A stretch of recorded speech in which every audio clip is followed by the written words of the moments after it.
Hello everyone, welcome back. Today we're going to be talking about 223 Wylde. What is it? How accurate is it? Basically, 223 is a barrel chambering for 223 and 5.56 ammunition. So it's not a different type of ammunition, it is just a different type of barrel chambering. So over here I've got take a closer look at that. All right, so you can see where it says 223 Wylde, 1-7 twist, stainless steel. I got this complete upper from Palmetto for about $250. I've been working with it now for a couple of days. Before we get into what 223 Wylde is, let's first talk about 223 and 5.56. Okay, so when you ask people what's the difference between 223 and 5.56, they will usually tell you that there's a difference in pressure, that the 5.56 pressure is higher. However, okay, what I have found out through my research is that they use a different method of pressure testing the 5.56 versus the 223, right? When you use the same exact method to pressure test both of these, they both pressure the same. Okay, so if you use between these two methods, right?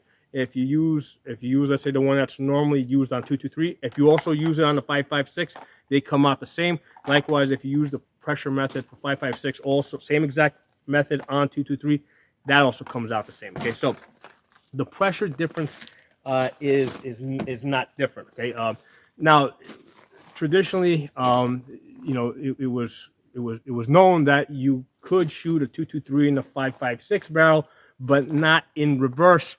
You know what? I would just follow the manufacturer's guidelines on that and not second guess them. But that's what I have found through my research, that these two actually pressure the same when you use the same method to pressure test them. Now, so let's accept for a moment that there's no difference between 223 and 5.56.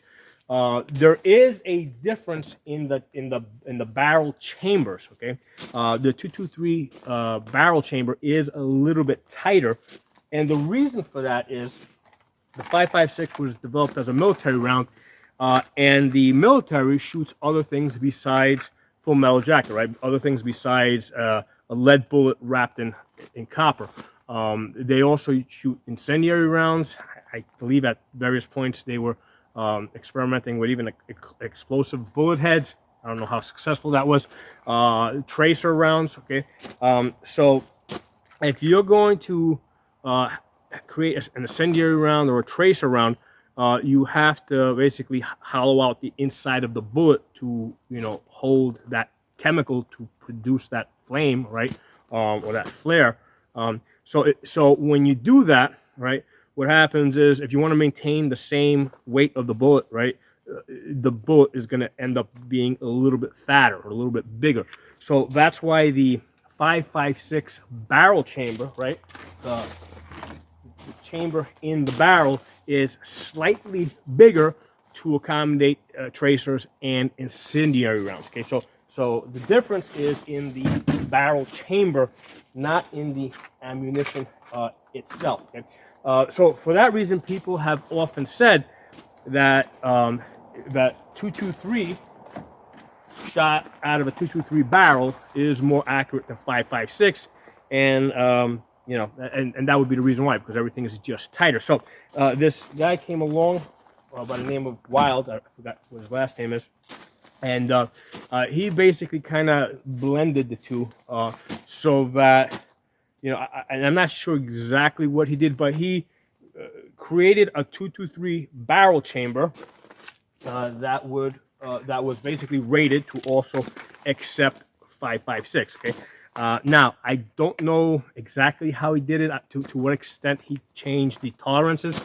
Like, for example, if you were to put an incendiary round in a 223 Wylde, would they fit? Okay, so I don't know the answer to that, because I don't know, like, for example, if you were to use an incendiary round, how generous were the tolerances? I don't know the answer to that. Is it possible that there might be some 5.56 round out there that was created at some point, maybe back in the mid 1960s, that would not chamber in a 223 Wylde that's built today? Quite possibly. Because I think when this person developed the 223 Wylde, I think he anticipated that everybody would be shooting Full Metal Jacket through it, right? Or maybe hollow points. I don't think he was anticipating that people would be shooting incendiary rounds. So I'm just putting it out there. I don't know the answer to that, but that's the difference between the 5.56 and the 223. The 5.56 barrel chamber was originally designed to also include incendiary rounds and tracers, whereas the 223 is not. So, given that this person designed the barrel chamber to be a little bit tighter, it should be a little bit more accurate. Okay, there should specifically there should be less of a jump, right? When the cartridge ignites, right, and it starts traveling, it should travel less distance before it meets the rifling, and that's one of those things that affects accuracy. Okay, if the rifling is almost like right up against the bullet head, it goes into that rifling almost immediately, and that supposedly makes it more accurate. So that's the story between behind this 223 Wylde.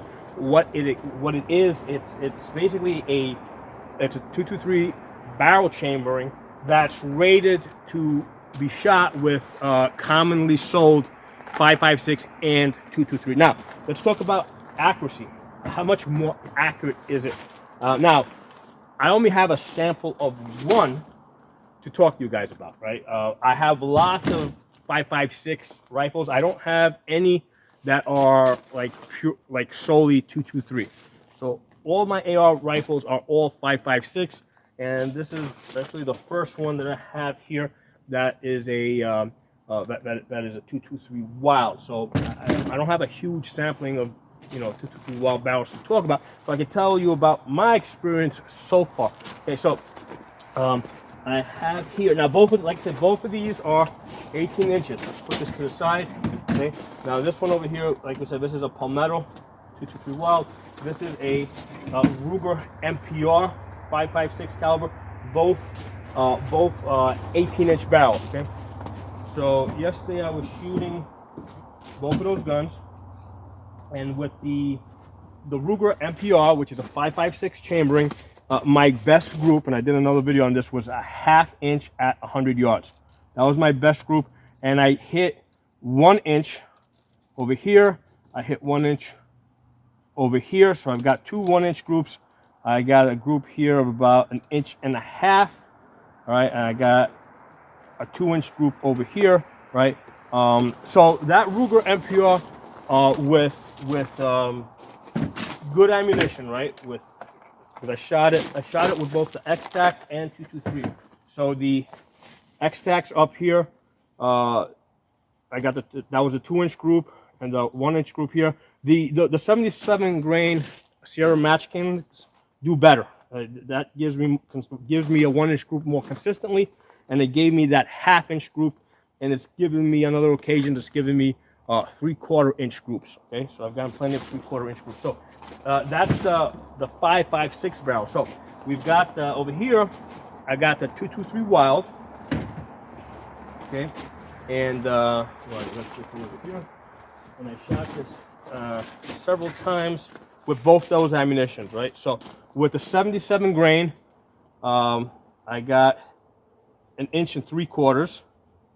My best grouping was 1.25 inches. Okay, so my best grouping I was able to hit was 1.25 inches. Up here with the X-Tacs, I got 2.5 inches. So comparing best group to best group, having done this several times, with the 223 Wylde, I got 1.25 inches versus the 5.56 barrel, where I got 1/2 inch. Okay, so what this tells me is just because you get a 223 Wylde doesn't necessarily mean that it's going to be shooting better than your 5.56. Now let's put that a little bit into perspective. 5.56 AR barrels have come a long way. I mean, I think like if you were to go back 10 years, from what I recall, most people were telling me that they were averaging about 3-inch groups at 100 yards from back 10-15 years. When I was shooting them 10-15 years ago, I was coming in at about 3 inches myself. Now, I don't know if that's because At the time, maybe I was using cheaper optics, or back then I was just using iron sights, mainly iron sights. So the modern day optics may be a factor in this, right? But if you have an AR that shoots what used to be a standard, right, of 3 inches, and you pick up this 223 Wylde, yes, the 223 Wylde is going to do great, okay? However, I think that the expectations and the standards on 5.56 barrels have greatly improved over over the last 10 years, especially over the last 5 and 2 years. Like people expect, pretty much when they buy an AR today, they expect it's going to shoot 2 inches minimal. People even expect them to shoot 1 inch. Okay, so that's kind of become an expectation on 5.56 ARs. A lot of times it's a question of changing the ammunition. Now that's another point. When I was shooting the ARs 10, 15 years ago, I was not using match grade ammo. So that's also, so when I was grouping 3 and 4 inches 10, 15 years ago, I was using cheaper ammunition. So maybe that's not the case. Maybe the rifle barrels haven't improved all that much. Maybe they were always good, and I was just using cheaper optics and cheaper ammunition. I'm just sharing my experience with you guys. I'm not putting this stuff out there as like facts. This is how it is. This is how it applies to everybody. I'm just sharing my experience with you guys as a guy that shoots a lot, right? Because you see all the shells on the ground over there, all the cases. Okay, I've been shooting for a very long time on a very regular basis, right? Like almost like every day for like the last 10 years, okay? So I have that experience to draw upon. However, like I said, 10, 15 years ago, I was using cheaper ammunition. I was using cheaper optics. So that might be a contributing factor to this, okay? So like I said, I'm putting the information out there for you guys to just, take in and, digest as you like. So, as I was saying, given that in the past, the expectations of AR accuracy were lower, you pick up a 223 Wylde, and yeah, I mean, it shoots 1.5 inches, what I say, 1.25 inches at 100 yards, big improvement. But when you have a bunch of ARs that are already shooting about 1 inch, it's like, okay, it's not doing that much better, okay? So now, like I said, I only have a sample of one, and I'm just kind of putting it out there. Now, there's really not that much of a price difference, because this 223 Wylde 18 inches cost me $350. This one over here, which is, and both, by the way, these are both from Palmetto. So this is a Palmetto, but this is a 5.56 chambering in a 16-inch barrel. And I've actually done videos on this particular one here. This one has hit 1 inch at 100 yards on a couple of occasions. Okay, so even this 16-inch 5.56 has beat the 223 Wylde by 1/4 inch. Now, I probably have shot less than 50 rounds at this point with this gun, right? Because again, I'm going slow. I'm trying to do, be as accurate as possible. I got less than 50 rounds on this. So maybe there's an issue that there's a break-in period. Maybe there's an issue of I gotta find the right ammunition, because sometimes, although I think I'm using pretty good ammunition with this 77 grain matchkin, I did get it down to 1.25 inches. So I don't think the ammunition's that bad. It might be that, hey, maybe I wasn't shooting my best, although I did shoot these like on the same day, like almost back to back, going back and forth. And again, with the Ruger MPR, a 1/2 inch group at 100 yards versus best group there, 1.25 inches. So same ammunition on the same days, under the same weather conditions. So far, I'm getting a way better group with this, with this Ruger MPR.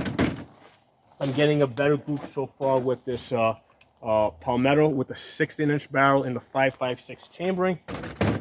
This 223 Wylde is doing pretty good, I think, at 1.25 inches. Maybe there's a break-in period, right? Maybe I just gotta shoot more rounds through it. Maybe the rifling needs to settle in or something. I don't know. I mean, I'm just, maybe I just need to just shoot it a lot more to get a better sampling. So possibly. So just wanted to throw that out there, right? Because a lot of times, like for even myself, like I was expecting, hey, I'm picking up a 223 Wylde here. I was expecting that, if I can hit like 1 inch groups with this 16-inch barrel here, that's 5.56, I was expecting I was going to be hitting half-inch groups all day with this thing, and that's not the case. Okay, I can't do that. It's not happening. So it's just reality check. That's all. That's all I'm doing here. Again, there's a lot of factors here. The biggest factor is me. All right. Being consistent. Although, like I said, I did do lots of shots here, and I'm consistently seeing that the Ruger MPR and the Palmetto 5.56 chambering was doing better. So, but that's one factor. The me factor. The second factor is the ammunition. All right. Even with match grade ammo, listen, it's still mass produced with machines. Okay, it's not like they're hand loading this, where they are measuring every every grain that goes into each cartridge. Right, they're not hand measuring it. And I mean, I've done reloading in the past. A lot of times when I'm hand loading, right, I got my train, I'm dropping it. There's usually, a lot of times there'll be a couple of grains that stay behind, right, and I got to kind of flick it to get them off. Well, if you're doing this on an industrial level, dropping it with a machine, I have to believe that every drop, every throw is not going to be absolutely consistent. Okay, there's going to be a little bit of difference from one throw to the next as it comes out of the machine. Also, the bullets, the bullet heads themselves, right? They might be slightly off. Hand loaders that try to be like super accurate, they actually have a machine where they put the bullet without the case here. They'll put the bullet in this little spinny thing, and then and it rotates it, and there's a wheel, and they spin this to make sure that there's like no imperfections in the roundness of the bullet. Okay, even though when it goes down the barrel, I think it kind of gets reshaped a little bit. Anyway, but the point is that if a hand loader that really knows his stuff and is, because when I was hand loading, I was just, I wasn't being like super precise, super accurate. But there are hand loaders out there that like measure every throw, measure the perfect roundness of every bullet. If it's not perfectly round, they discard it or put it into a different pile to be used with for different purposes. When you're loading on an industrial level, there's never going to be a 100% consistency. Okay. That said, burning gunpowder is also a chemical reaction. So the chemical reaction is never 100% either.